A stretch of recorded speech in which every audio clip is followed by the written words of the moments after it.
Salut tout le monde, j'espère que vous allez bien. Je vous fais cette petite vidéo aujourd'hui pour vous parler d'un ingrédient qu'on néglige énormément lorsqu'on veut perdre du poids et qui est vraiment un poison, il se cache partout.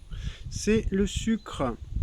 Et oui, on pense que les matières grasses qu'on ajoute dans les cuissons font grossir, mais en fait, ce qui fait le plus grossir et qui est vraiment dangereux, parce qu'en plus on peut très vite devenir accro, ce sont les sucres et notamment les sucres transformés ajoutés dans tous les produits du quotidien. Donc voilà, petit tuto pour vous aider à limiter votre consommation de sucre. Alors tout simplement, la première chose à faire quand vous faites vos courses, c'est d'apprendre à lire les étiquettes pour regarder exactement quelle est la consommation, pas la consommation, pardon, mais la contenance, la conteneur en sucre des aliments. Par exemple, on prend une tomate toute simple qui contient 2 à 3 grammes de sucre pour 100 grammes et une sauce tomate. Vous allez regarder la valeur nutritionnelle pour les 100 grammes dans la sauce tomate. Vous avez déjà, rien que pour 100 grammes de sauce tomate, vous avez le double de teneur en sucre, à savoir à peu près 6 grammes de sucre dans la sauce tomate. Donc faites bien attention, lisez les étiquettes afin de pouvoir limiter les teneurs en sucre que vous mettez dans vos assiettes.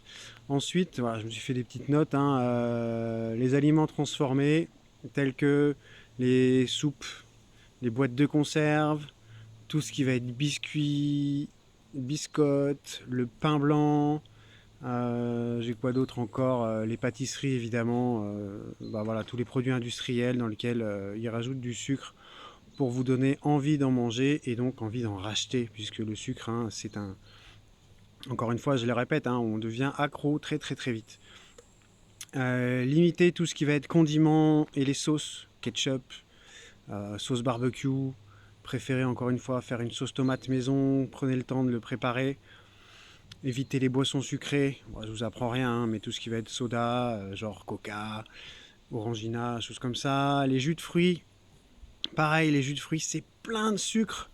En fait, si vous faites une expérience à la maison, n'hésitez pas à essayer. Vous prenez 3 oranges, vous les compressez en jus d'orange, vous allez pouvoir les boire, mais par contre vous n'arriverez pas à manger les 3 oranges toutes seules, donc faites bien attention, et la teneur en glycémie d'un jus de fruits est très élevée.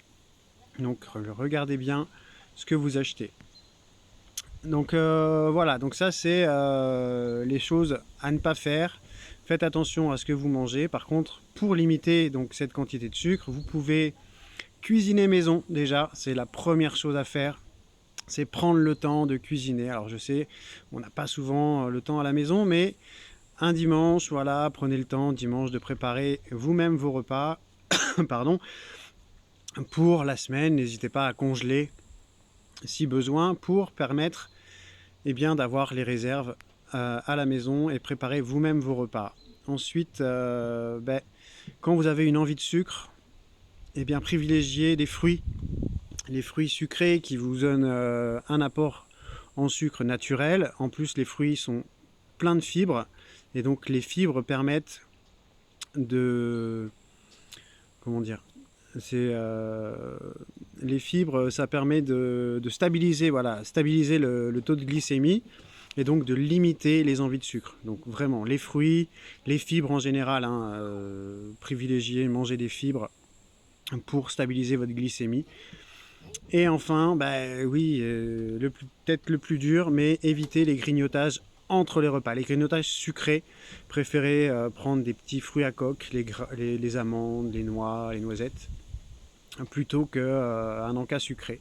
Voilà, et privilégiez les fruits en dessert également, plutôt que les yaourts ou les produits dans lesquels vous allez vous-même rajouter du sucre. Le sucre blanc, essayez d'éviter. Consommer des édulcorants naturels tels que la stevia, le sirop d'érable, voire le sirop d'agave.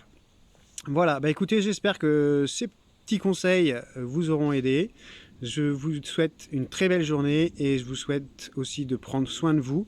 Et n'oubliez pas de vous faire aussi plaisir de temps en temps, parce que la frustration, c'est ce qu'il y a de pire et ça engendre en général une surconsommation. Donc faites-vous plaisir de temps en temps et ne culpabilisez pas. Allez, ciao tout le monde, belle journée à vous.